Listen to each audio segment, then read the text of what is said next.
nag-change po yung shift namin. So, I'm really blessed and thankful to the Lord na patuloy na nandun pa rin ako sa day off na Saturday, Sunday. Praise God. Para po patuloy na yung ministry na inaras po sa akin.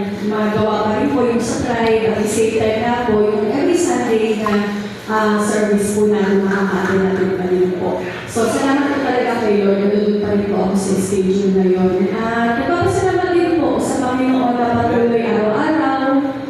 Pag-ising, di ba po? Tapos malakas, maganda yung kalusugan. Kita naman, kita naman na sobrang ganda. Yes na ako yung sa'yo kakain ko. Ay, sabi ko, Lord. So, yun nga po. At the same time, provision. Yan nga po, di ba? Trabaho na pinagkakaloob sa aming mag-asawa, sa anak ko. Yung gusto ko namin na konting sipa na lang, konting kemot na lang, pag-graduate na rin ng college.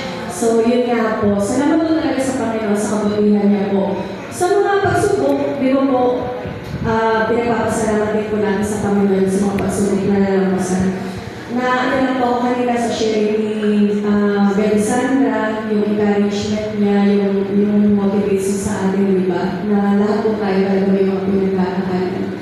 And yet, we are really grateful and pasalamat po talaga tayo sa faithfulness and goodness sa Panginoon sa bawat isa sa atin. At the same time, yung mga kung mag-hangover pa tayo, di ba? Sa super saya, very sa kaya po talaga yun. Ang saya po talaga nung ano na yun, nung ginawa nung anniversary po. Ha? Ano saya? Wala nila yan. Kita ba, Earl?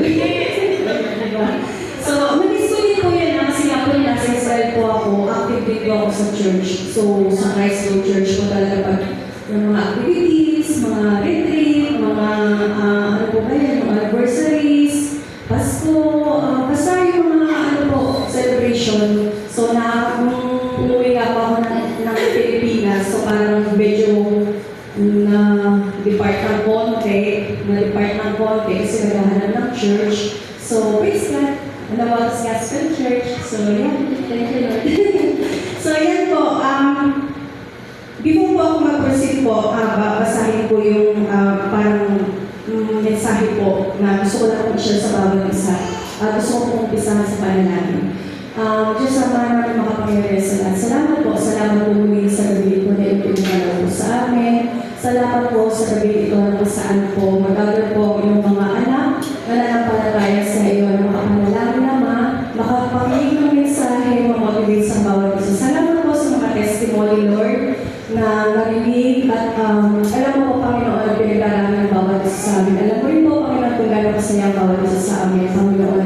Sa napakasaya na anniversary, Panginoon, kung gano'n po ang iyong faithfulness sa kongregasyon na ito, Panginoon. Lahat po ng iyon ay nagawa namin at naganap ng mga iyon dahil po ikaw po, Panginoon, ang tunay na Diyos na nagbigay ng successful and victorious celebration. Lahat po ng iyon inalay po namin sa iyo. Patawad po sa mga kakulangan, kasalanan, sa kabigasan ng mga ulo, patuloy po itinataas namin ang pangalan, Panginoon. Patuloy po itinataas ka namin naman. Tulungan mo po kami na pagtagumpay ng buhay namin, Panginoon, sa mga pagsubok. Panginoon, alam namin walang posible sa iyo. Ikaw lamang po, Panginoon, ang makakagawa na mga hindi namin kaya, mga hindi namin kontrolaman. Tinataas po namin sa iyo.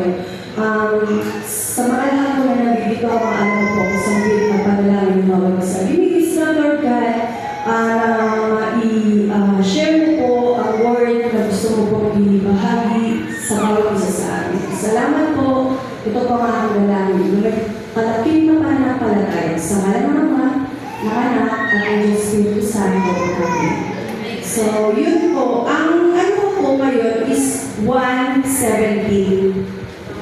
So, basahin ko po siya sa Tagalog. 1:17 hanggang 26. Pagkasabi ni Jesus na mga ito, tumingala siya sa langit at kanyang sinabi, Ama, dumating na ang oras, luhalhatiin mo ang iyong anak upang luhalhatiin kanya. Sapagkat binigyan mo siya ng kapangyarihan sa lahat ng tao upang bigyan niya ng buhay na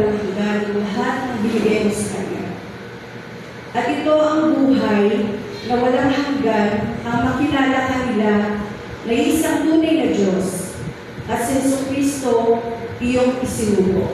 4. Inihayag ko din sa lupa iyong kalwalhatian, natapos ko na ang pinapagawa mo sa akin. 5. Kaya Ama, ipagkaloob mo sa akin ngayon sa iyong harapan ang kalwati ang taglay ko sa piling mo bago pa likhain ang sanlibutan. 6. Ipahayag ko na kung sino ka sa matang binigay mo sa akin mula sa sanlibutan, sila iyo at bibigay mo sila sa akin. At tinupad nila ang iyong salita. 7. Alam na nila ang lahat na binigay mo sa akin ay mula sa iyo, dahil binigay mo sa kanila ang mga salita na binigay mo na sa akin. At tinanggap nila. Nabibigyan nila ako'y tunay na galing sa iyo at naniniwala silang ikaw ang nagsugo sa akin.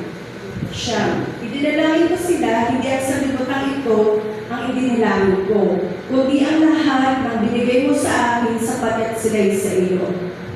Ang lahat ng sa akin ay sa iyo, ang lahat ng sa iyo ay sa akin, at naluluwalhati ako sa pamamagitan nila. At ngayon ako'y pupunta sa iyo. Iniiwan ko na ang sanlibutan ito, ngunit sila'y nasa sanlibutan pa. Amang Banal, ingatan mo sila sa pamamagitan ng kapangyarihan ng iyong pangalan, ang pangalan ibinigay mo sa akin, upang kung paano ikaw at ako ay isa. Gayon din naman sila yung isa. Maging isa. 12. Habang kasama nila ako, iningatan ko sila sa pamamagitan ng kapangyarihan ng iyong pangalan, ang pangalan ibinigay mo sa akin. Pinangalagaan mo sila at walang napahamak sa kanila, maliban sa taong tiyak na mapapahamak upang matupad ang kasulatan. Ngunit ngayon, ako'y pupunta na sa iyo at sinabi ko ito habang ako'y nasa sanlibutan pa upang mapuspos sila ng kagalakan. Naibigay ko na sa kanila ang iyong salita, kinaputan sila ng sanlibutan sapagkat hindi na sila taga-sanlibutan. Tulad ko, hindi taga-sanlibutan.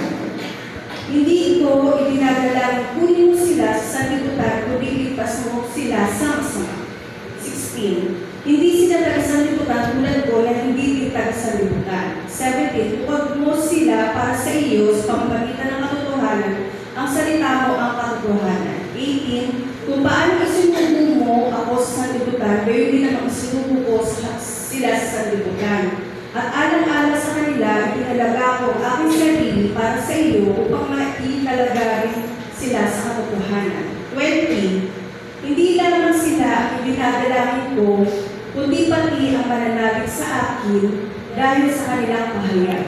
Ama, maging isa nawa silang lahat, kung paano ikaw ay nasa akin at ako ay nasa iyo. Gayon din naman, maging isa nawa sila sa akin upang ang sanlibutan ay maniwala na ikaw ang nagsugo sa akin. 22. Binigay ko sa kanila ang kalwalhatian, ibinigay mo sa akin upang sila'y ganap na maging isa, tulad mo at ako na iisa. 23. Ako'y nasa kanila, ikaw ay nasa akin, upang lubusan silang maging isa, dahil dito malalaman ng sanlibutan, isinubo mo ako, at sila'y minamahal mo katulad ng pagmamahal mo sa akin. 24. Ama, sila na binibigay mo sa akin ay nais kong makasama sa naroroonan ko upang mapagmasdan nila ang kalwatiang ibinigay mo sa akin. Sapagkat minamahal mo na ako bago pa nilikha ang daigdig. 25. Makatanong ng Ama, hindi ka kilala sa sanlibutan, ngunit kilala kita. At alam rin ang mga binibigay mo sa akin na ikaw ang nagsugo sa akin. 26. Ipinahayag ko sa kanila kung sino ka, at patuloy ko itong ipamahayag upang pagmamahal mo sa akin ay manatili sa kanila at ako ay manatili rin sa kanila. Amen.